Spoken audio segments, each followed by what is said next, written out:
Bapak Ibu yang saya hormati, saya kira sangat komprehensif meminjam istilah Pak Don, complete poll ya. Jadi mulai dari tadi bagaimana kita belajar mengembangkan usaha, Pak Don juga sempat menyinggung bagaimana gaya baby boomers berpikir dengan generasi milenial, perbedaannya dengan generasi Y dan ke arah sini, kemudian juga bagaimana faktor-faktor inovasi, kreativitas, kemudian juga entrepreneurship bisa membangun keberhasilan, dan juga dilengkapi oleh Pak Luhur tadi dengan faktor-faktor penunjang keberhasilan. Dan menarik tadi terakhir dari Pak Dodi soal bagaimana balai bisa bertransformasi dan bagaimana kita bisa juga memikirkan dukungan pasar, dan tadi data driven itu menjadi unsur yang sangat penting sekali pada saat kita mengembangkan SKH. Bapak Ibu sekalian, kita masih punya waktu sampai dengan 11.15. Jadi cukup banyak waktu untuk Bapak Ibu sekalian menyampaikan pertanyaan-pertanyaan atau hal-hal yang mungkin ada di pikiran Bapak Ibu sekalian.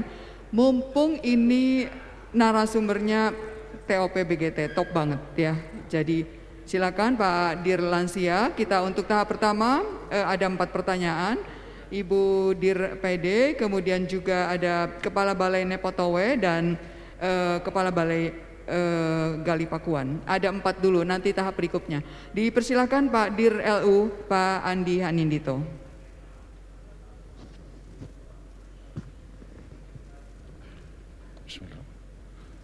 Assalamualaikum warahmatullahi wabarakatuh. Salam sejahtera dan selamat pagi yang saya hormati para narasumber dan Pak Dirjen serta Bapak Ibu sekalian yang berbahagia. Mohon izin memperkenalkan diri, nama saya Andi Hanindito, Direktur Rehabilitasi Sosial Lanjut Usia. Saya didampingi oleh 2 balai dan 1 loka. Yang 1 balai itu ada di Bekasi sini, namanya Balai Budi Dharma untuk 16 provinsi. Kemudian untuk Keumabaju Goa yang ada di Makassar itu 10 provinsi. Kemudian yang terakhir Minahasa Kendari untuk 8 provinsi. Kami semua menyadari bahwa apa yang dilakukan untuk membuat sentra kreasi atensi adalah untuk membuka hubungan komunikasi batin antara kami dengan masyarakat dan sebaliknya. Dan komunikasi batin ini oleh Ibu Menteri Sosial salah satunya adalah melalui proses yang namanya sentra kreasi atensi dengan berbagai macam bentuknya. Tadi Bapak bertiga sebagai narasumber sudah memberikan masukan kepada kami semua, dan terima kasih untuk masukannya yang sangat bagus, sehingga masukan ini bisa kami tindak lanjuti dengan bertahap. Hanya ada 1 pertanyaan Pak, kira-kira bisa nggak ya apa yang disampaikan oleh Bapak tadi bertiga itu dibukukan menjadi semacam rencana induk sentra kreasi atensi. Karena apa? Sentra kreasi atensi ini menurut kami sangat luar biasa. Sangat luar biasa. Rencana induk ini atau grand design ini akan menjadi guidance atau menjadi pedoman bagi kami semua, terutama yang ada di 5 klaster ini dan khususnya lansia yang sekarang akan menjadi balai loka yang multifungsi. Terima kasih. Assalamualaikum warahmatullahi wabarakatuh. Terima kasih Pak Direktur. Berikutnya pertanyaan dari Ibu Eva Kasim, Direktur Rehabilitasi Sosial Penyandang Disabilitas. Dipersilakan Bu. Assalamualaikum warahmatullahi wabarakatuh. Selamat pagi menjelang siang. Pak Dirjen, mohon izin. Bapak para narasumber luar biasa sekali memberikan pencerahan juga perluasan wawasan buat kami semua dari sisi praktek sampai tadi pemahaman tentang regulasi, dan kita semua sedang menuju kepada bagaimana beradaptasi dengan perubahan. Ada 1 hal yang menarik saya ingin tanyakan khususnya kepada Pak Dodi terkait dengan transformasi sosial khususnya di balai-balai Pak. Tadi memang kita mau tidak mau harus beradaptasi dengan perubahan, tapi di dalam lingkungan birokrasi di mana kita harus rujuk kepada aturan-aturan, sementara proses peraturan itu sangat lambat begitu Pak. Contohnya kami ini saya di Direktorat Rehabilitasi Sosial Penyandang Disabilitas itu ada 19 balai Pak di seluruh Indonesia. Ini kepala-kepala balainya sudah menanyakan ke saya terkait Bu, sekarang sudah ada sentra kreasi, kemudian kita harus ada pelayanan multifungsi, kemudian juga harus ada tuntutan perubahan-perubahan kepada bagaimana SOP pelaksanaan tugas dan sebagainya. Kemudian juga dengan adanya kebutuhan, misalnya saat ini kita ada perubahan dalam memberikan pelayanan, biasanya pelayanan yang misalnya dalam tanda kutip sesuai dengan kesediaan dana, sekarang dengan kebutuhan dari para penerima manfaat dan sesuai dengan asesmen lah katakan seperti itu, ini juga berpengaruh kepada sistem aturan yang ada. Contoh misalnya di Cibinong itu memberikan misalnya atas saran Ibu Menteri kita disiapkan untuk memberikan bantuan modifikasi kursi motor roda 3 untuk usaha bisnis. Nah, sementara kita selama ini memberikan bantuan itu misalnya dalam akun tertentu gitu Pak. Misalnya ini apakah damper atau biaya operasional. Dan sementara itu regulasi-regulasi itu dalam penyesuaiannya berjalan dengan sangat dengan cepat dengan tuntutan perubahan. Apa yang harus kita lakukan untuk menyikapi ini dalam arti seperti yang Bapak sampaikan tadi, kita dalam on the track gitu, jadi tidak menyalahi aturan, tujuan tetap tercapai. Itu saja barangkali Pak, terima kasih. Wassalamualaikum warahmatullahi wabarakatuh. Terima kasih Ibu Direktur. Berikutnya Kepala Balai Nipotowe Palu dipersilakan.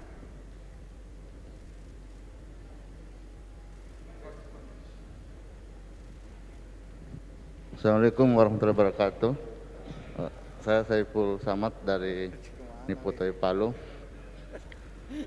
Kami ingin menyampaikan beberapa pengalaman yang mungkin terkait dengan tadi, bahwa kami pernah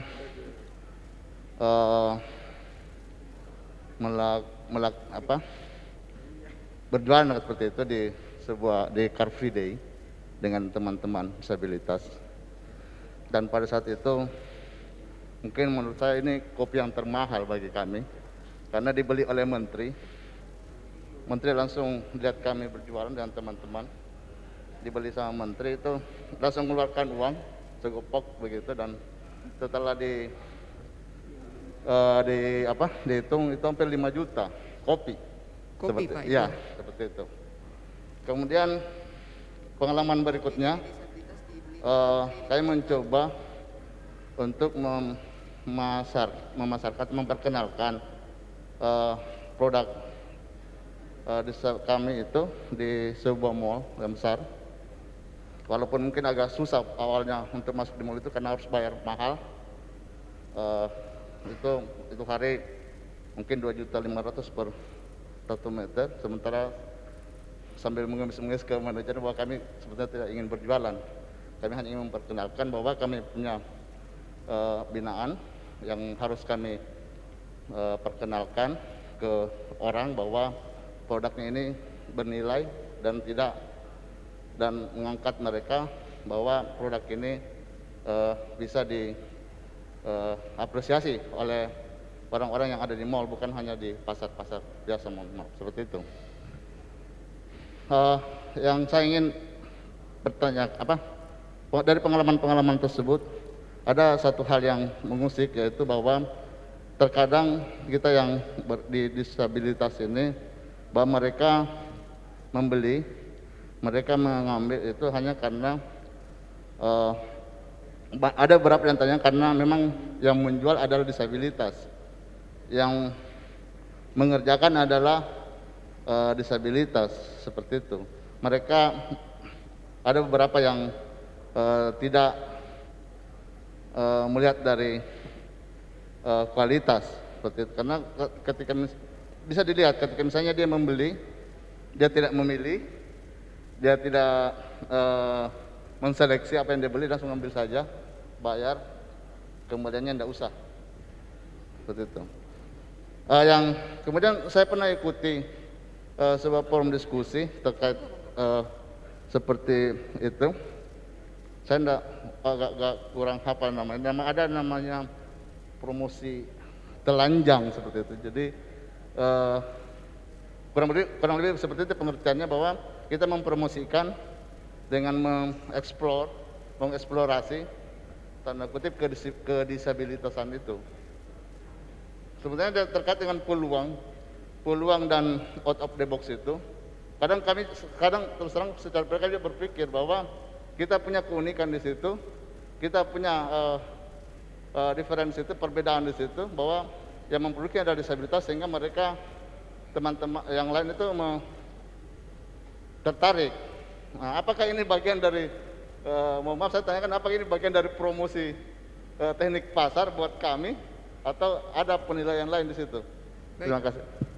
Baik, bisa ditangkap Pak Ibu pertanyaannya tadi bagaimana intinya adalah kita bisa memasarkan produk-produk penyandang disabilitas tetapi tanpa kemudian mengeksplor bahwa orang membeli karena kasihan. Dikaitkan dengan peluang yang ada dan soal out of the box tadi dan juga soal uniqueness karena sesungguhnya mereka menghasilkan karya-karya yang unik ya. Saya kira bisa nanti dijawab oleh bapak-bapak ahlinya. Satu lagi di sesi pertama saya sudah tadi Pak Ujang. Kita dengar dulu pertanyaan dari yang jauh dari Gali Pakuan. Dipersilakan. Bismillahirrahmanirrahim. Assalamualaikum warahmatullahi wabarakatuh. Salam sejahtera buat kita semua. Izin Bapak-Bapak narasumber, Pak Dirjen, Pak Ses, Bapak Ibu Direktur. Barangkali ini pertemuan yang bagus karena beberapa kali kita hanya ketemu di live streaming gitu ya. Dan barangkali atas nama teman-teman kami mengucapkan permohonan maaf jika ketika berkomunikasi kadang kami out of topic gitu ya. Seperti yang kemarin itu ketika membahas laporan keuangan kami juga ada pertanyaan tentang proses produksi, kemudian pemasaran dan lain-lain. Intinya karena ketidaktahuan dan semangat kami untuk ini Pak, untuk maju, dan terima kasih sudah dengan sabar menjawab semua persoalan yang kami sampaikan. Dan terkait dengan SKA, barangkali ini adalah arahan pimpinan dan Bu Menteri Pak Dirjen sudah mengarahkan ke kita semua untuk membentuk paling tidak kita punya tempat market secara fisik gitu ya. Dan setelah itu ada tayangan tadi dari semua narasumber yang mengarah pada ke bisnis online. Dan kita tahu triliunan omset dari marketplace kita di Indonesia, dan kita juga tahu ada beberapa marketplace yang bagus untuk kita pedomani, dan itu mungkin akan menjadi minat kita atau mendorong kita untuk ikut terlibat di situ.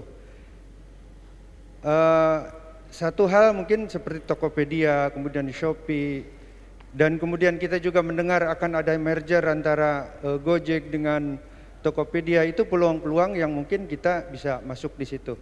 Dan satu mungkin materi yang terlewatkan kemarin yang menarik itu mengenai kita menggunakan Facebook Ads gitu ya. Tetapi pada faktanya Facebook Ads itu adalah solusi untuk kita promosi, tetapi ada rupiah yang harus kita keluarkan.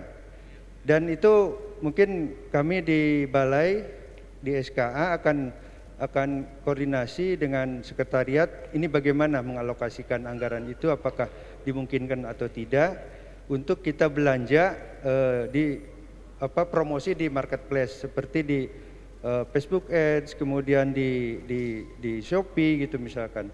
Dan kalau kita contohkan, kami salut dengan Pala Marta karena sudah punya akun Tokopedia ya, Tokopedia di mana di sana dijual telur asin gitu. Jadi itu barangkali salah satu contoh yang bisa kita ikuti. Karena apa, Bapak? Ketika kita harus membuat toko online, itu syaratnya adalah NPWP. kartu KTP yang valid dan kemudian NPWP. Ini yang agak sulit gitu ya. Dan ketika kita maju ke situ, pilihannya adalah Facebook Ads karena hanya punya email dan kemudian punya Facebook gitu kan. Tetapi itu berbayar. Itu barangkali ada beberapa pertimbangan bagaimana kita akan maju dengan di marketplace ini. Dan barangkali ada pengalaman sedikit bahwa Pak Ujang bisa dipersingkat karena waktunya Pak. Oh, Yang lain siap, masih siap. banyak yang ingin bertanya. itu saja Ya, Bapak, terima sekian, kasih. Assalamualaikum warahmatullahi wabarakatuh. Terima kasih. Dipersilakan Pak. Tes, saya dari yang terakhir ya. Yang terakhir, saya walaupun temannya Facebook, saya nggak nyuruh Facebook X loh dari tadi. Dari tadi saya tidak pernah mengatakan Facebook Ads. Kenapa? Facebook Ads itu terakhir nanti gitu kan. Saya enggak itu loh, nanti Mas Don temannya Facebook terus nyuruh Facebook, enggak, gila bener, enggak. Artinya saya cuma mau klarifikasi itu, kenapa? Yang berbayar itu nanti terakhir. Justru kenapa kita nggak suruh ke Tokopedia, kemana-kemana, tadi Bapak sendiri cerita gitu kan. Dan cerita bahwasanya harus NPWP dan sebagainya. Saya kenal sama semua, sama co-founder Tokopedia saya kenal, William Tanujaya sama Pak Wilson. Terus kemudian sama yang punya Bukalapak saya ya kenal gitu kan. Tetapi maksud saya gini, jadi jangan mikirnya kejauhan gitu kan. Terus nanti kita jadi bingung, terus kita tidak tahu mau mulai dari mana. Mulai dari yang simpel.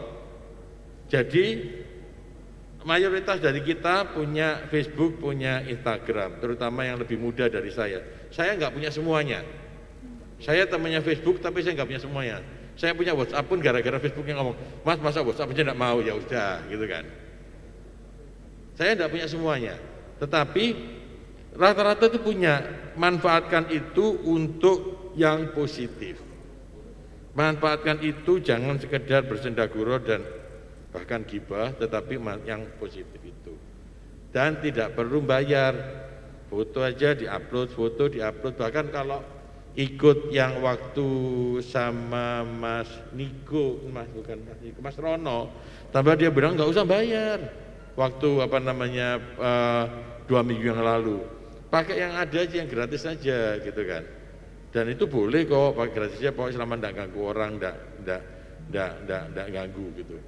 Yang pertanyaan sebelumnya gini, memang tipis batasan antara meminta dibeli karena beras kasihan sama nilainya.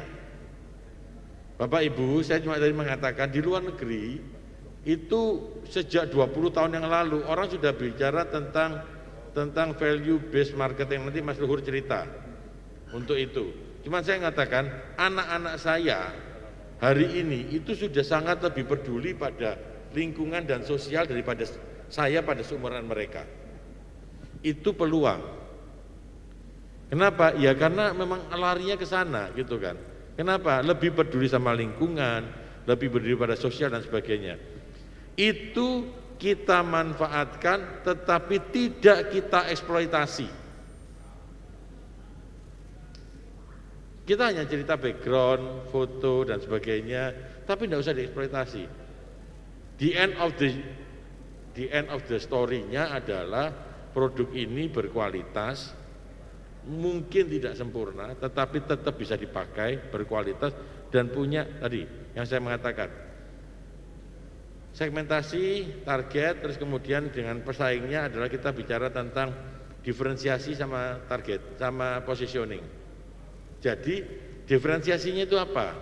Bapak harus bisa cerita produk ini itu kenapa. Kalau memang ada yang sulit buat teman-teman disabilitas itu sulit untuk membuat itu, tidak apa-apa, sampaikan ini sulit karena kayak gini dan sebagainya, seperti gini. Itu bisa ceritakan. Karena tadi kita ngomong dari awal sudah terakhir itu sebelum slide terakhir itu bicara tentang diferensiasi dan positioning. Kalau yang Bu Marta tadi nanti Mas Dodi yang jawab, saya cuma mau mengatakan gini. Enggak Bu, enggak ada upaya, enggak ada dorongan untuk melanggar aturan. Karena Ibu itu lebih banyak jadi birokrasinya lebih lama jadi birokrasinya daripada jadi politisinya. Dan Ibu sangat paham terhadap aturan-aturan semacam itu. Dan Ibu sangat peka sama hal-hal seperti itu. Jadi nanti Mas Dodi bisa menjawab, cuma saya katakan nggak ada kok, nggak bener kok. Itu saya yakin nggak ada upaya gitu. Cuman maksud saya itu gini loh. Yang dimauin ibu itu adalah bukan ini menjadi sambung rasa, sambung hati saja, tetapi ini balai-balai ini jadi tempat untuk bisa jujukannya orang terkait sama permasalahan sosial, apapun itu. Kenapa? Ini nanti anggarannya gimana ya diatur lah di apa namanya, kemarin ketemu Bu Sri Mulyani ngomong kita lagi refocusing kok Bu Risma, jadi kalau Bu Risma mau merubah ya enggak apa-apa, nanti mana yang harus dengan DPR, mana yang enggak usah sama DPR kita bahas kok gitu kan. Tetapi Ibu selalu tidak mau kalau kita bicara biaya dan bicara sulitnya dulu. Kalau Ibu kemarin ngomong, saya ini sudah sabar-sabarnya saya bilang sama Ibu, iya Bu, kalau di Surabaya kira-kira sudah tak lempar sepatu Mas gitu kan, guyonannya gitu. Artinya apa? Artinya karena tadi itu enggak boleh ngomong enggak bisa di Surabaya itu. Enggak bisa itu hanya orang malas versinya Ibu. Kenapa ya? Sebagai CEO Ibu pasti akan mengatakan kayak gitu. Tetapi tidak ada dorongan, suruhan untuk melanggar aturan. Enggak, atau keluar dari apa enggak. Cuman artinya kan ini bicara tentang asas manfaat. Kemanfaatannya, berkah dan manfaat buat sekitarnya itu yang dicari. Kemanfaatan itu akan lebih paripurna manakala kita bisa menolong semua orang. Masa ada orang datang ke kita, oh Ibu tidak bisa, yang netra adanya di sini, oh yang ini adanya di sini, yang ini adanya, kan kasihan. Toh hari ini semuanya ada internet, semuanya bisa dikomunikasikan, bisa ditampung, kemudian nanti layanan berikutnya seperti apa bisa dibicarakan. Jadi bagaimana ini kemudian tadi kalau tanyain, kita ngomong soal apa namanya online, digital satu sisi, ini ada yang fisik, nggak apa-apa. Ibu percaya enggak? Amazon itu akhirnya punya toko juga di Amerika. Alibaba itu punya banyak toko sekarang di China. Kenapa antara yang virtual dan yang nyata itu ya nanti akan ada kaplingannya sendiri-sendiri. Dan tadi yang jelas kita itu bisa mendekatin masyarakat, kita bisa mensolusikan permasalahan masyarakat, terutama permasalahan sosial. Kalau tadi mengatakan ini berarti ngajarin bisnis, ya gimana? Karena kita justru tidak ingin PM-PM ini menunggu belas kasihan. PM-PM ini harus punya harkat, punya martabat. Saya selalu bicara sama Bu Risma, Bu, saya kalau sama yang disabilitas itu, saya kemarin nangis di situ. Kenapa? Saya dulu waktu lahir diperkirakan oleh dokter, waktu itu saya akan disabilitas. Karena ibu saya meminum obat tanpa tahu beliau sedang hamil. Jadi lagu I'm Nobody's Child itu buat saya menyentuh gitu loh, karena memang orang tua saya ngomong, Don kamu gini. Jadi buat saya menolong orang itu sesuatu saya selalu ngomong Bu Risma, saya seperti membayangkan, makanya begitu kemarin ada yang nari gitu, Bu Risma noleh ke saya gitu kan, Mas ini kasih apa gitu kan, karena saya ngomong Bu, saya kalau sama orang-orang gitu saya selalu membayangkan if I were you gitu kan, if aku yang di depan itu gimana gitu kan. Jadi dorongannya adalah dorongan untuk berbuat kebaikan, dan kebaikan itu harus dicarikan jalannya yang baik supaya menghasilkan kebaikan yang sempurna kagungan Gusti Allah, kagungannya punyanya yang maha kuasa, tetapi kita kan boleh mendekati titik itu. Jadi kalau kami tadi ngomong macam-macam, tidak ada satupun keinginan kami untuk mereferensikan sesuatu atau kemana, enggak. Kami kepingin teman-teman PM itu, siapapun dia, apapun dia, itu bisa hidup dengan harkat dan martabat dengan tangan di atas. Itu aja. Saya serahkan ke Mas Luhur ya Mbak, supaya nggak ngabisin waktu. Mas Dodi lagi makan. Justru karena lagi makan saya suruh jawab. Ya ini temannya Cak Lontong. Iya. Ya, sekali-sekali nyusahin temen enggak apa-apa. Jadi di dunia pemasaran ada yang namanya value based marketing ya. Jadi bagaimana kita memasarkan berdasarkan value atau tata nilai yang kita yakini, dan itu sudah jadi gelombang cukup besar. Makanya kadang-kadang kalau kita beli sesuatu itu sebenarnya ada aspek value yang cocok gitu ya, nilai yang cocok. Contohnya kalau di Indonesia mungkin Body Shop gitu ya. Body Shop ini satu toko yang dari awal sudah bicara tentang tata nilai tertentu. Misalnya dia against animal testing gitu kan. Dia sudah dari depan bilang saya nggak pernah menguji coba bahan saya ke binatang. Jadi hal-hal kayak gitu itu kena buat para pecinta hewan. Nah ini yang disebut value based marketing. Jadi kalau Bapak Ibu membangun story dari brand Bapak Ibu itu ditampilkan. Bukan, sekali lagi bukan untuk eksploitasi, tapi untuk menemukan market yang memang memiliki values yang sesuai. Market yang memiliki nilai-nilai yang sama. Ya. Contoh sederhana, beberapa tahun silam di Jakarta ada satu rumah sakit yang tiba-tiba diboikot orang se-Jakarta. Itu namanya rumah sakit nah ya kan? Itu gara-gara Mbak Prita di mistreat di situ diperlakukan dengan tidak baik, kemudian protes. Ya, yang mantu-mantu pasti masih ingat nama rumah sakitnya, ya. Itu nah ya pokoknya Pak Durut gitu. Ya. Depannya belakangnya I, enggak ya. Tapi itu gambaran tentang bagaimana value based marketing itu sekarang ini makin relevan, makin ketemu gitu. Ya. Jadi kalau kita bicara lebih lanjut di SKA, apa yang bisa ditampilkan? Satu tadi, bahwa nggak ada yang sempurna, termasuk produk kami barangkali nggak sempurna. Tapi ini dibangun dengan sebuah perjuangan dan dengan cita-cita, dengan suatu idealisme, dengan suatu semangat, jatuh bangunnya ini loh. Ya. Jadi kalau orang beli sekali, 2 kali mungkin karena temen tadi atau karena kasihan tadi, tapi lama-lama kalau dia kembali terus ya itu pasti karena sesuatu yang lebih dari sekedar kasihan. Ya, tapi karena memang klop. Ada satu restoran yang beberapa tahun silam itu mengklaim dan mendorong poligami. Ya. Saya tidak anti poligami supaya tidak keliru ya, karena memang boleh gitu ya, tidak diharamkan gitu kan. Tapi istri saya sangat anti poligami. Jadi saya nggak boleh sebut nama Bu, nggak boleh sebut nama. Tapi memang wong Solo. Jadi begitu dia declare di majalah-majalah, istri pertama pegang outlet mana, istri kedua mana, istri ketiga mana, tiba-tiba istri saya langsung anti, tidak mau lagi. Ya, dulu kalau pulang kantor, saya suka beli untuk di rumah gitu kan, ini mendadak tidak boleh Pak, padahal makanannya tidak berubah, ya masih enak gitu kan, tapi tiba-tiba dimusuhi sama istri saya. Ya, kira-kira begitu untuk menggambarkan value based marketing itu ada konteksnya gitu ya. Silakan Pak Dodi.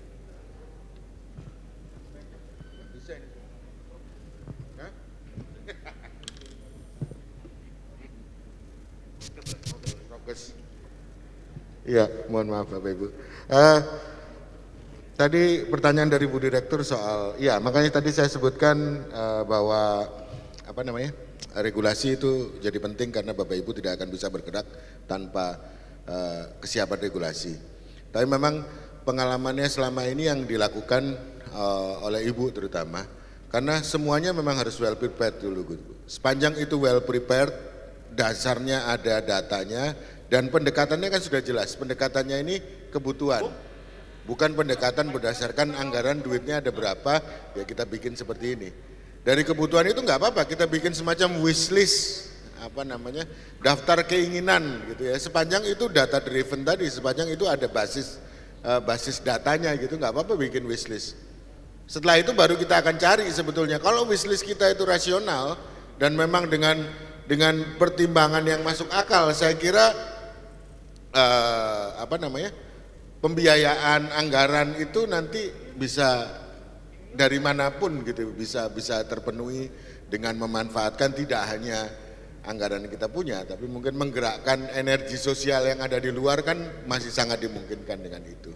Jadi saya kira satu well prepared, kedua transparan karena ini memang tidak ada agenda apapun behind itu gitu ya, di belakang itu saya kira itu sudah cukup, dan kemudian kebutuhannya faktual memang ada gitu ya Bu ya.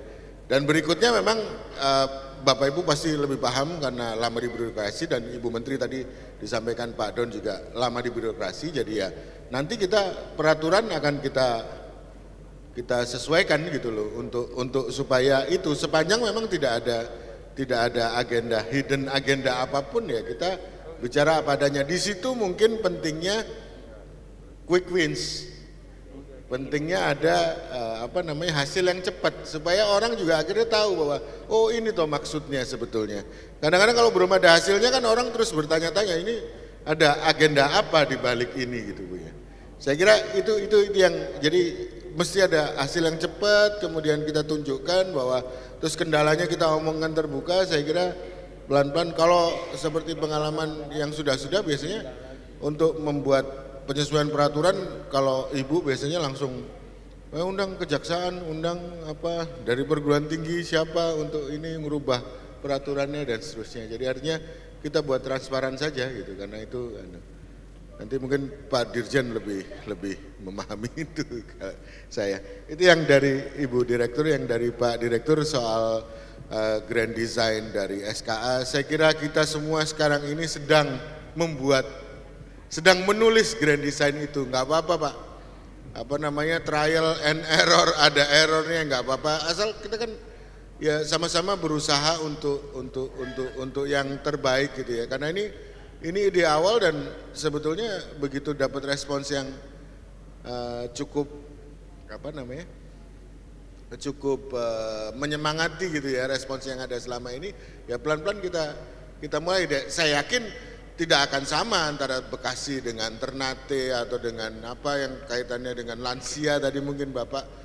Ya mungkin kalau lansia ya memang Ibu sering ngomong soal Bu Jai yang 72 tahun bisa produksi kue dengan ini, tapi artinya kan kasus-kasusnya bisa beda gitu ya. Artinya yang penting ini adalah tempat untuk sambung rasa tadi atau apapun, membangkitkan atensi orang akan kehadiran saudara-saudara kita yang mungkin tidak seberuntung kita gitu ya. Saya kira lebih ke arah itu. Kita sama-sama sedang menggambar atau menyusun grand design itu gitu Pak. Nanti mungkin dari bapak-bapak yang lebih tahu situasi di wilayahnya masing-masing gitu. Saya kira itu sih Mbak yang bisa saya sampaikan. Ada tambahan dari Pak Don, dipersilakan Pak. Nambahkan sedikit aja. Jadi kita bahkan tidak berpretensi membuat grand design. Karena di Surabaya itu sama ibu itu ngomong, terus kesuwen Mas terlalu lama buat grand design. Jadi waktu penanganan kemiskinan cuma tektok setelah itu jalan sudah. Yang ibu kemarin ngomong itu betul. Waktu Joli itu saya tanya, Bu, itu berapa Bu yang ibu sebut sukses? Alah Mas, 1 orang aja dari mereka berhenti itu aku sebut sukses. Karena membuat orang berhenti itu tidak gampang terkait sama prostitusi misalnya.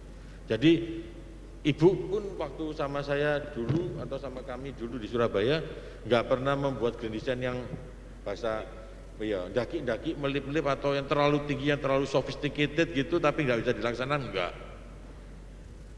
Sederhana aja tapi kemudian ada manfaatnya, sederhana ada manfaatnya, selalu yang membawa berkah dan manfaat saja. Itu satu, jadi tidak dalam pretensi itu. Yang kedua, Pak Dirjen, Pak Direktur, terima kasih tadi kami ditawarin untuk extend sampai setelah sholat Jumat. Cuman dengan segala hormat, masih ada data bansos yang harus saya selesaikan. Jadi nanti setelah Jumatan saya nggak mungkin karena saya harus kembali ke sana. Nanti kata ibu, ngapain di Bekasi lama sekali ini bansos nggak selesai. Nah masalah lagi saya. Jadi nanti saya harus ke sana. Tetapi tadi nggak apa-apa sampai 11:04 atau jam berapa yang nggak ganggu panjenengan sekalian, nggak apa-apa, kita ngikut aja. Tapi tiap Sabtu dan Minggu insya Allah kami ada di Zoom, Pak Dirjen selalu kami beri linknya, atau kalau mau ikut di Facebook Live juga bisa. Jadi kita bisa diskusi di situ, atau suatu saat kalau Pak Dirjen mengundang kita Vicon pun kita siap kok. Sama PFM kita beberapa kali Vicon, bahkan kapan itu jam 7 malam ya. Kita beberapa kali jam 7 malam kita Vicon ya enggak apa-apa. Kita selama tidak ada tugas dari Ibu dan selama kita tidak dikejar deadline, kami senang berbagi sesuatu yang kami harapkan di titik mana, di sebelah mana nanti akan jadi sesuatu. Karena kami sangat percaya mikrokosmos sama makrokosmos. Sebuah kepakan sayap kupu-kupu di sini bisa menimbulkan sebuah hurricane atau itu di sana badai di sebelah sana, kami yakin itu karena tadi Tuhan itu maha luar biasa. Jadi tidak apa-apa, itu aja Pak Direktur, Pak Dirjen sekalian, saya menjawab tadi daripada mbaknya yang dimarahi tidak bisa menyampaikan pesan ke saya, memang yang dikasih pesan yang tidak mau Pak, mohon maaf. Jadi kira-kira gitu, saya sekarang kembalikan kembali ke moderator. Terima kasih Pak Don. Pak Dodi izin apakah ini quick wins atau bukan? Ini catatan Pak Dirjen terkait dengan perkembangan usaha SKA di Pangudi Luhur. Dari 18 Februari sejak diresmikan sampai 24 Maret 2021 dengan modal 63.945.000, kemudian omset 92.392.000, sudah mendapatkan laba kotor sebesar 28.447.000. Itu untuk tepuk tangan untuk kita semua. Kemudian untuk Temanggung, Kartini Temanggung dari modal tanggal 4 sampai 24 Maret dari modal 54.501.000 dengan omset 67 juta sudah mendapatkan laba kotor sebesar 12.499.000. Tepuk tangan juga untuk kita semua. Saya kira ini adalah keberhasilan yang pastinya akan membahagiakan PM kita. Bapak izin apakah diperbolehkan, karena masih banyak yang ingin bertanya Pak, apakah diperkenankan satu, monggo. Ya, silakan ada lagi, ada Pak Ketut, kemudian ada Pak Isep.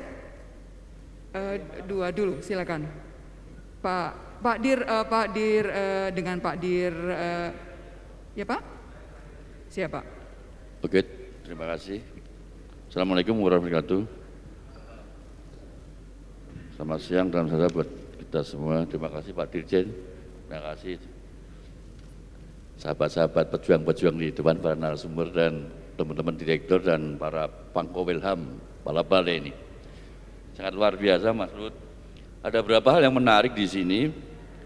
Kalau kita lihat ada loncatan suatu program rehabilitasi yang sifatnya sampai titik tuntas. Kalau kita lihat tuntas. Dalam frame bisnis tadi, yang cukup menarik bagaimana bahwa SKA nanti menjadi suatu media promosi, suatu media yang bisa menjadi perwakilan teman-teman PM. Kalau kita lihat bahwa manusia hidup paling susah tiap harinya.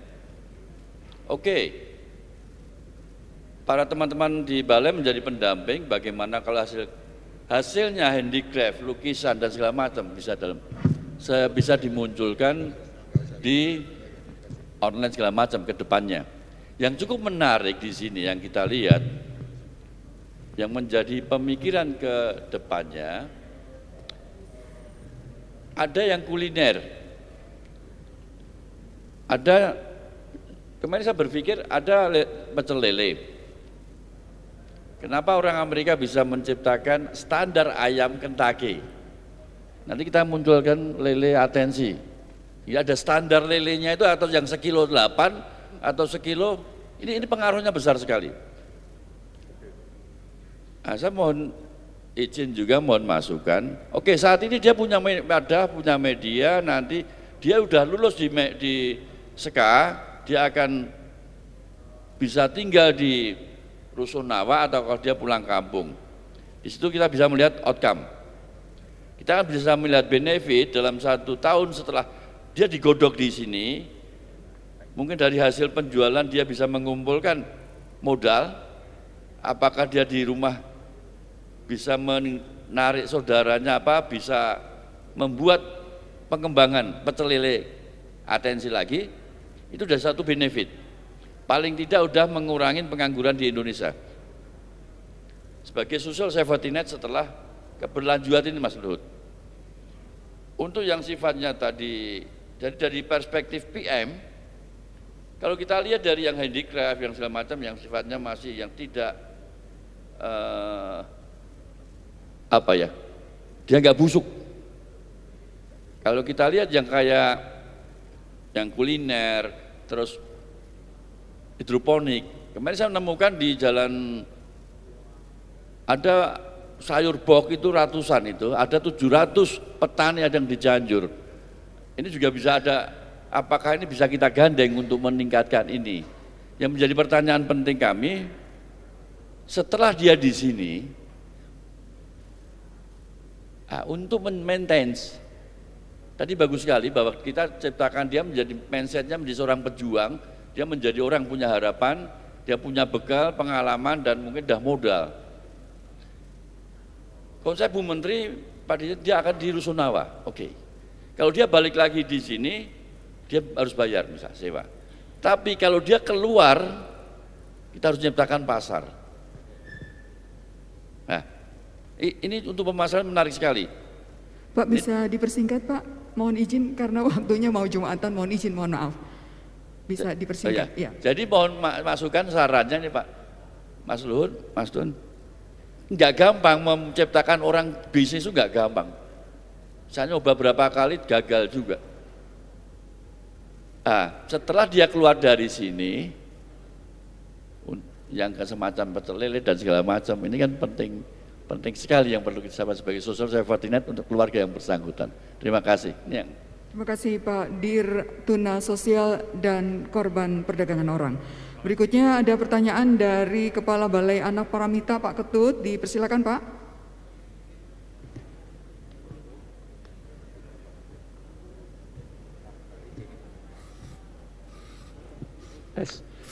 Terima kasih Bu Direktur, mohon izin Bapak Dirjen. Perkenalkan, nama saya Iketut Supena dari Balai Anak Paramita di Mataram Pak.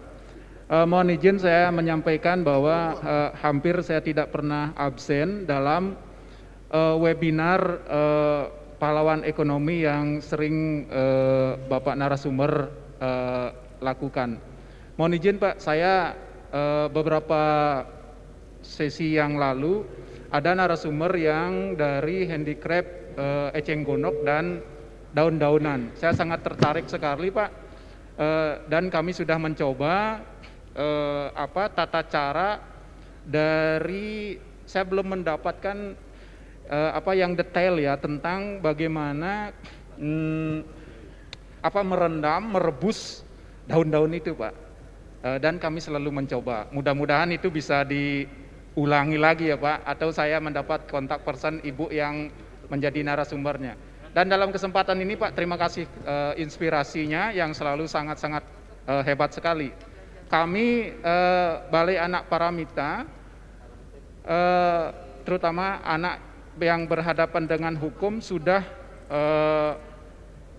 punya produk-produk dari antaranya eceng gondok dan daun pandan.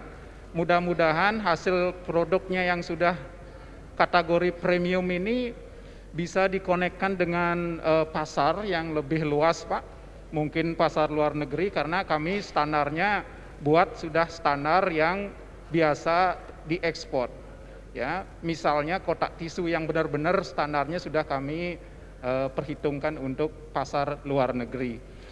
Tentunya pastinya Bapak yang sudah menguasai kemitraan pasar luar negeri, mungkin mohon bisa dibantu balai kami. Walaupun selama ini produk-produk kami hampir semuanya terjual, karena mitra-mitra kami di bank-bank di NTB itu sangat peduli untuk mensupport kami. Mungkin itu saja Bu Direktur, terima kasih. Terima kasih Pak Ketut. Terakhir dari Bandung, Pak Isep, Kepala Balai Literasi Braille Indonesia. Pak Isep, dipersilakan. Terima kasih Bu Moderator. Assalamualaikum warahmatullahi wabarakatuh. Perkenalkan, nama saya Isep Seprian dari Balai Literasi Braille Indonesia Abioso Cimahi. Terima kasih atas inspirasinya, menarik sekali materi kali ini. Bapak Ibu sekalian, khususnya kepada yang di depan narasumber, kami sampaikan bahwa terkait dengan agenda kita di minggu ini terkait dengan layanan multifungsi, kemudian penyediaan sarpras, dan terakhir tentang SKA. Abioso selain kita juga mempersiapkan model SKA yang lain seperti kuliner, maka kami sesuai dengan kondisi yang ada di Abioso, kami sudah mulai melakukan membuat semacam studio. Karena di kami studionya ada, orangnya juga ada, kemudian dan bahkan kemarin ketika kunjungan Bu Menteri ke kami, beliau mengarahkan yang selama ini kami itu studio digunakan hanya untuk audio saja, Jadi kami itu ada braille, buku braille dan buku audio. Jadi pelajaran disampaikan hanya lewat suara. Nah kemarin Bu Menteri mengatakan coba gimana untuk menjadi ada visualnya juga. Dan kemarin atas bimbingan Pak Dirjen kami juga sudah mulai membuat, misalkan ada seorang netra membuat agar-agar untuk sebetulnya untuk target tunanetra, dan memang ada sedikit banyak masih perlu disempurnakan. Poin kami adalah begini, ke depan studio Abioso 21 ini, jadi kebetulan nomor kami itu alamatnya Jalan Kerkop nomor 221, jadi namanya Studio Abioso 21, Atensi, logonya logo Atensi. Ke depan kami itu sebetulnya untuk memandirikan ekonomi para PDSN netra, kita itu mungkin ke depan jualannya jualan konten, Pak. Dan itu juga nanti akan berfungsi sebagai media sosialisasi bagi kita. Nanti kami sudah membuat list apa yang akan ditampilkan, apakah itu terkait dengan edukasi bagi netra maupun sosialisasi bagi halayak ramai terkait dengan profil kami, proses braille dan lain sebagainya. Nah ke depan kalau tidak salah dengan di-upload di YouTube itu, ketika subscriber kami sudah lebih dari 1.000, kemudian jam tayangnya sudah lebih 4.000 jam, maka akan dimonetasi, mungkin akan menghasilkan. Nah itulah yang akan kami tuju ke sana. Nanti si talent-talent netra yang bisa menyanyi kita rekam dengan bagus, ditampilkan, di-upload ke depan. Mungkin ketika ada monetasi dan ada uangnya, mungkin itu nanti akan dibagikan ke talent maupun ke si pemproduksi. Jadi itu barangkali, mohon arahan selanjutnya seperti apa. Terima kasih. Terima kasih Pak Isep. Bapak, monggo Pak. Saya dulu aja ya. Jadi yang terakhir, memang kemarin Pak Dirjen, Ibu sempat sampaikan gitu kan. Ini mestinya harus ada yang bantu kalau mau masuk ke tingkat lebih tinggi. Gitu ya. Jadi kemarin saya sempat ngobrol sama teman saya, Ibu minta kontak ke Meli Guslo gitu kan. Ya insya Allah kita akan bisa kontak, dan nanti insya Allah tadi yang disampaikan, nanti kita akan bisa bicara tentang bagaimana memanfaatkan talent-talent yang ada ini, memanfaatkan itu dalam arti positif ya. Nanti jangan eksploitasi, kita enggak apa-apa dari sini. Memanfaatkan kecuali dapat berkah aja. Jadi memanfaatkan keunggulan talent-talent ini untuk masuk dunia tadi itu, misalnya dunia rekaman Pak Dirjen sampaikan, maupun dunia YouTube. Nanti kita akan bicara sama teman-teman YouTube gitu kan. Mungkin kita ada jadwal ketemu sama teman-teman Google Indonesia. Mungkin apa yang bisa kita bantukan untuk teman-teman. Tepatnya gimana nanti tolong diingatkan ya Mas Lur dan Mas Dodi ya. Jadi ngomong sama teman-teman YouTube, sama teman-teman yang masuk ke rekaman. Terus kalau yang kedua tadi, ke Bapak penanya kedua, terkaitnya gini loh. Saya itu sama Ibu dulu, misalnya kenapa kita mendorong hidroponik, kenapa kita mendorong lele. Itu karena bisa dipakai di luasan yang tidak besar, dan kalaupun toh tidak untuk dijual, itu bisa untuk dimakan. Jadi ceritanya urban farmingnya Surabaya itu jalan ketika suatu saat tahun 2008 ada masalah ekonomi lagi turun, terus Ibu tanya kantor kami, gimana kami ngomong urban farming Bu?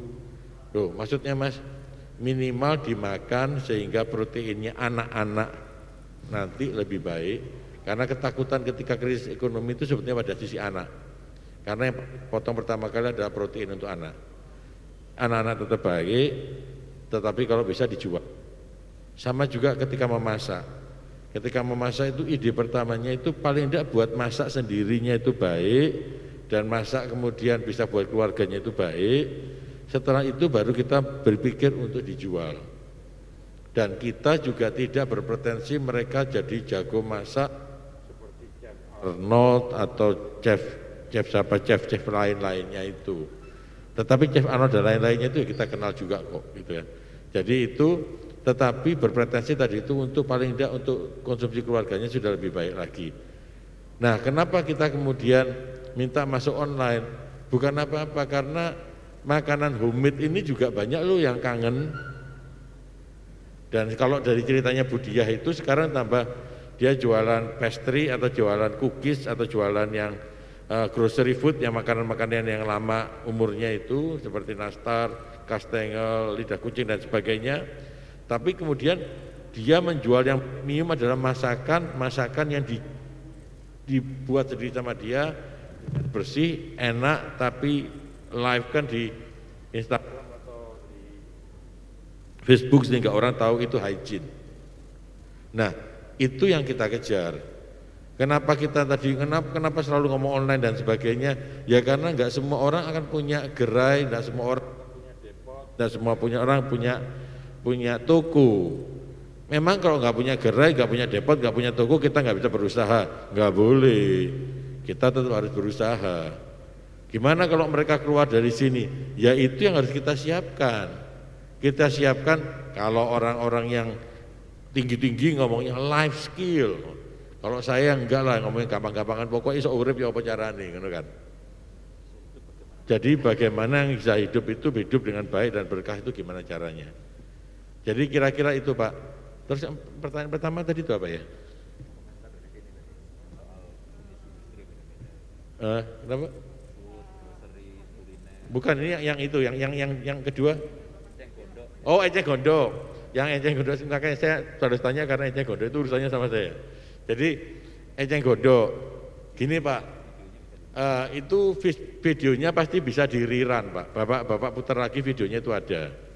Tapi kalau Bapak nanti menghendakin gitu, bisa kok nanti kita akan buatkan sesi-sesi khususnya. Jadi kita akan bicarakan sama teman-teman Surabaya, senyampang kondisi masih pandemi COVID gini, nanti Bapak bisa ngikutin. Kalau topiknya kita akan ambil topik misalnya tentang eceng gondok, kita akan ambil topik seperti itu. Kalau kemarin memang nggak detail karena kemarin itu sebetulnya lebih untuk mendorong atau menarik orang untuk ini bisa loh berbisnis handicraft dalam kondisi seperti ini. Kalau ditanya tadi, kenapa kok kuliner, kenapa ada handicraft? Handicraft itu sekali Pak jualannya Pak. Kalau nggak percaya tanya bapak-bapak itu. Handicraft hari ini sulit sekali jualannya. Tetapi apa nggak bisa, tapi sulit. Kalau kuliner hari ini gampang sekali jualannya Pak. Kenapa? Semua orang butuh makan dan tidak mungkin kan ngurangin makan kecuali kalau puasa. Tapi puasa biaya makan juga nambah tinggi. Jadi yang handicraft yang itu nanti tentang Bu Nani sama Bu Wiwit itu adalah mentor kami yang tadi itu adalah relawan kami. Kalau suasana sudah tidak COVID dan sebagainya, nanti kalau diundang Pak Dirjen gitu, diundang Pak Direktur sih pasti datang. Tapi kalau hari-hari gini saya tidak berani karena mereka umurnya juga sudah 50 lebih gitu kan ya, dari 50 lebih. Nah, ekspor. Jangan pernah sekali-sekali kepengen ekspor. Kenapa? Karena pasar dalam negerinya kita besar. Kita ini kan dibohongin orang, wah ekspor, pahlawan nasional. Iya sih, tapi suruh orang-orang yang lain-lainnya itu yang ekspor. Suruh perusahaan-perusahaan besar itu yang ekspor. Jangan rakyat yang susah-susah suruh ekspor, kan susah. Dalam negeri itu banyak, orang kaya dalam negeri itu banyak. Tetapi ketika kemarin Ibu mencontohkan ekspor itu dalam kata gini, produk eceng gondok itu waktu itu di finishing pakai melamin. Nah begitu pakai melamin tidak akan laku di Australia, tidak akan laku di Eropa, Amerika juga. Tapi yang terutama cerewet sekali itu adalah Eropa.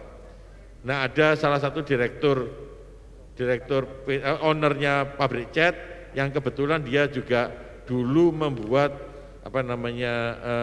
kursi-kursi keramik kursi buat Melrose Place itu dia yang buat gitu kan furniture-nya untuk Melrose Place itu dia datang dia juga bantuin kita, dia ketawa-ketawa, dia ngomong, Mas Don, eceng gondok itu pasti tidak laku di Eropa. Saya panggil Bu Wiwit, katanya Pak Freddy, produknya jenengan tidak laku di Eropa. Siapa bilang Pak, laku Pak, kita sempat ngirim ke sana. Terus beli? Enggak. Yang ngirim doang, begitu ngirim dia tahu ini pakai melamin, dia nggak mau. Nah setelah itu dirubah sama dia, nggak pakai melamin, finishingnya pakai apa saya nggak hafal bener, tapi yang jelas yang water base, yang itu yang bukan oil base tapi yang water base finishingnya itu. Nah pakai water base itu kemudian dia bisa laku. Tetapi itu cuma sebagai pembuktian sebuah pencapaian, tetapi jangan bisnisnya. Bisnisnya Mas, percaya sama saya, pasar dalam negeri lebih legit dari pasar luar negeri. Kalau tadi saya bilang ASEAN, artinya someday somehow kita harus sampai ke sana. Tetapi hari ini kita ambil dulu Indonesia masih lebih manis. Gitu aja, terima kasih. Buat Mas Luhur ada tambah? Mas Dodi? Komentar terutama Bapak Indri. Oh ya, boleh. Kalau komentar boleh. Karena mungkin satu ya Pak ya, kalau kita bicara bisnis itu kan esensinya adalah kita mengikuti pasar, ada agility. Kalau tadi Bapak bicara food, kemudian groceries dan handicraft gitu ya. Memang punya nature sendiri-sendiri gitu. Kalau food sekarang ini trennya memang larinya ke sehat, gitu, makanan sehat. Dan nanti satu titik food itu memang harus dibawa ke setengah siap saji gitu ya. Kalau di luar negeri zaman kuliah itu sering sekali kita beli makanan-makanan yang tinggal dipanaskan di microwave. Nah itu satu peluang lagi, nanti kalau sekarang masih pecel lele disajikan fresh, nanti ke depan akan yang semi cook gitu ya, udah dimasak sebagian sehingga nanti tinggal di microwave gitu. Sudah dalam bentuk porsi, dulu istilahnya kayak TV dinner gitu, jadi karena bentuknya kayak TV, udah ada nasinya, ada sayurnya, ada ininya gitu, tinggal dipanasin di microwave, itu siap. Kuncinya selalu bagaimana kepada yang bersangkutan itu diberikan kemampuan-kemampuan yang mengikuti perkembangan tadi. Ada basic-basic yang harus dimiliki, tapi juga memiliki kemampuan untuk mengikuti pasar. Bu Jai yang tadi disebut itu awalnya spiku, kemudian ke snow cake, ya, rainbow cake, snow cake, terakhir Korean garlic bread, karena memang lagi ngetren gitu. Tapi memang kemampuan masaknya ada, tinggal menunya saja. Bahkan perusahaan-perusahaan besar itu menunya juga selalu bergeser kan. McDonald aja keluar burger rendang. Memang tidak setiap saat gitu ya, nanti katakanlah misalnya Chinese New Year gitu dekat Imlek, keluar prosperity burger dan sebagainya. Jadi memang kemampuan untuk bergerak sesuai dengan pasar itu jadi penting. Begitu juga dengan teknologinya. Kemarin tuh kita belajar juga ya Don dari ibu-ibu waktu dikasih pelatihan GMP atau Good Manufacturing Practices, itu daya simpan atau shelf life dari produknya langsung meningkat. Yang tadinya jamu sinom gitu ya, karena mau organik betul, mau sehat betul, enggak pakai pengawet, tapi umurnya jadi pendek, cuma 2-3 hari sudah ini. Kalau bicara bisnis kan lipetannya jadi sedikit gitu. Nah, kemudian dikenalkan dengan GMP, merubah cara produksinya, alat-alat produksinya, dapurnya diperbaiki, layoutnya, misalnya toiletnya harus di mana, gudang bahan baku di mana dan sebagainya, itu langsung naik shelf life-nya, usia simpannya itu bisa double gitu. Ada sekarang yang minuman yang sudah bisa sampai sekian bulan gitu. Artinya dia sekali, dari 7 hari jadi 21 hari si Daniel ya, tanpa masuk kulkas. Ya, jadi itu hanya dengan memperbaiki GMP-nya, cara produksi yang baik. Nah ini yang nanti Bapak Ibu silakan dorong para penerima manfaat untuk terus memanfaatkan pelatihan-pelatihan teknisnya itu, sehingga punya agility, punya kemampuan untuk bisa mengikuti perkembangan gitu ya. Enaknya kalau tadi di Facebook bisa diputar lagi Pak. Jadi silahkan video yang lama-lama itu juga masih bisa diputar, masih bisa diikuti.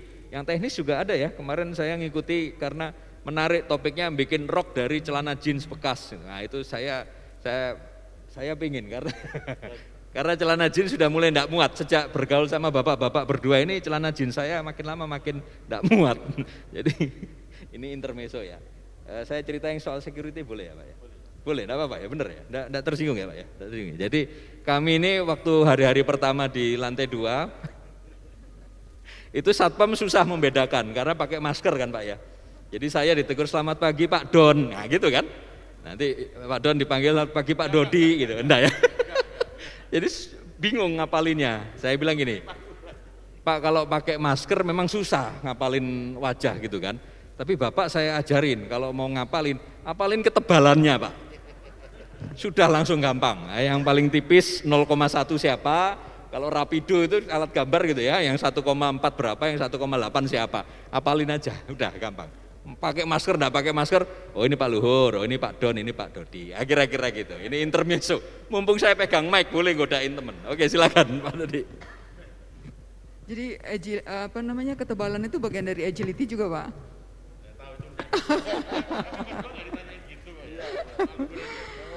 Baik, terima kasih Bapak-Bapak narasumber kita. Pak Dirjen, izin ada yang ingin disampaikan sebelum diakhiri?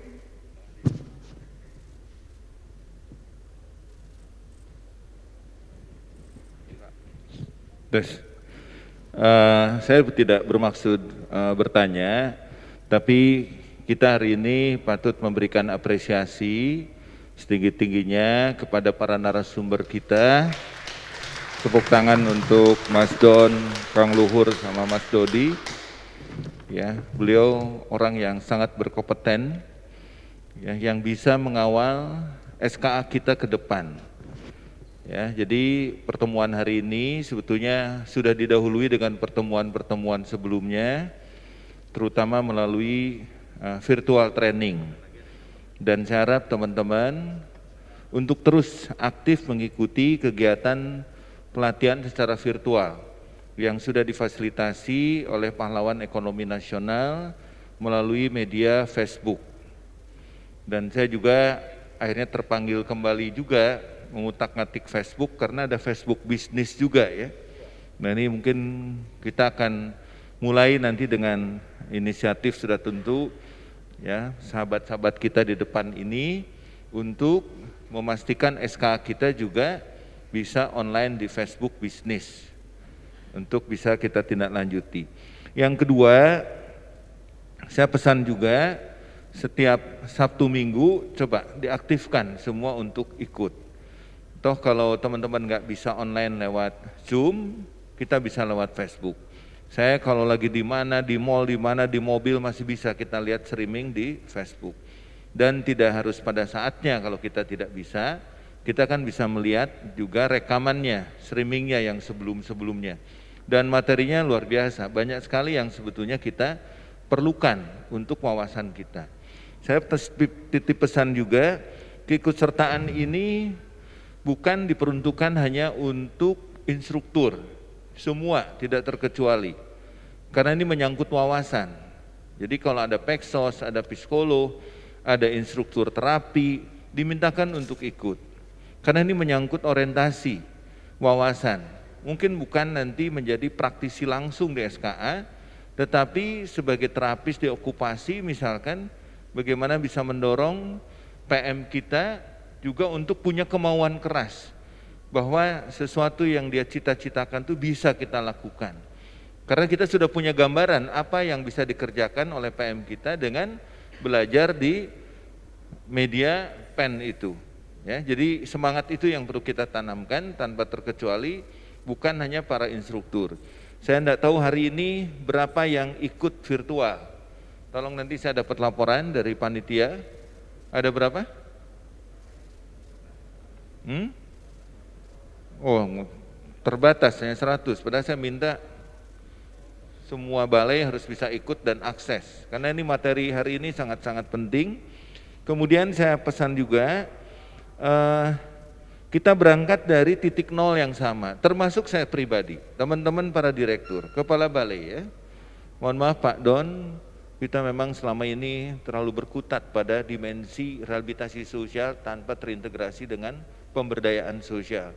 Itu yang menjadi semangat baru kita dan ini memang perubahan mindset, transformasi sosial. Jadi membentuk sesuatu yang baru, bukan hanya reformasi perubahan-perubahan parsial.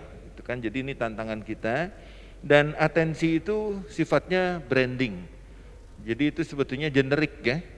Tapi nanti teman-teman bisa mengembangkan sesuai dengan inovasi, kreativitas dan potensi-potensi atau peluang kewirausahaan yang ada di setiap balai. Dan tidak perlu merasa khawatir kalau tempat balai itu merasa ada di kampung, di ujung gunung dan sebagainya. Tidak perlu. Kita udah buktikan beberapa gerai yang ada di Ciawi itu, Sukabumi, ke pegunungan, itu penuh sampai antri orang mau makan di kuliner tersebut. Padahal di tengah hutan kalau dibilang, jalannya aja berkelok-kelok dan mungkin hanya mobil tertentu yang bisa masuk.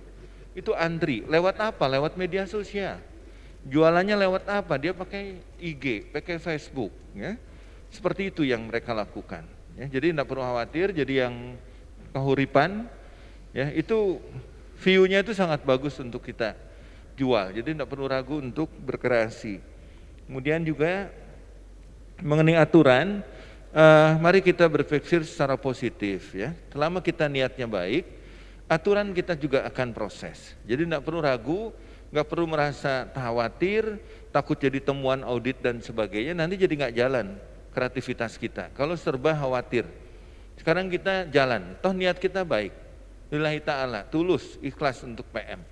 Nanti aturan tetap kita juga akan proses. Dengan Pak Luhur sudah bicara teknis tentang PNBP, untuk penghapusan PNBP di lingkungan resos.